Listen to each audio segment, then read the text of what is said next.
ce vreau acum să îți mai spun, te iubesc ca un nebun.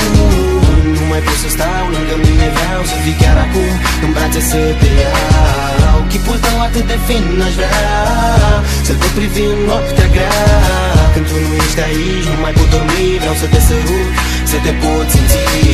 Să încep să scriu, dar încep și trebuie să spun că tu ești tot ce am mai bun. Și tu știi că tot ce ți-am promis nu sunt minciuni și în orice caz nu e doar un vis. Știi că împreună putem trece peste toate, pietre apar în fața noastră, dar se sparg peste noapte. Te rog, ai grijă, cheia inimii mele la tine, cheia minții, cheia sufletului, tot îți aparține.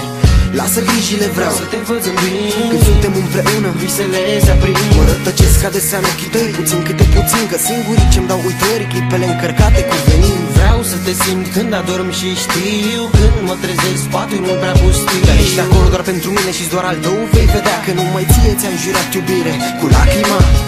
Tot ce vreau acum să îți mai spun, te iubesc ca un nebun.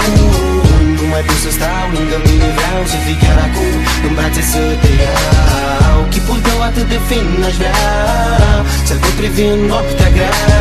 Când tu nu ești aici, nu mai pot dormi, vreau să te sărut, să te pot simți. Îmi pare rău când te fac să plângi, știu că nu mai poți să ajungi la o cale de mijloc, totuși nu încerca să fugi, știi bine că fazele astea nici mie nu-mi plac. Ți-am promis că mă schimb și o să o fac, așa că tac.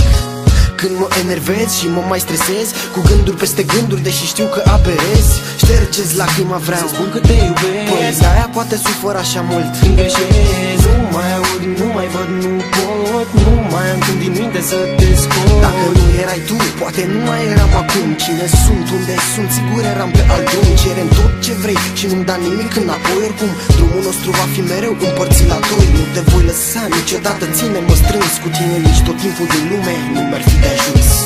Tot ce vreau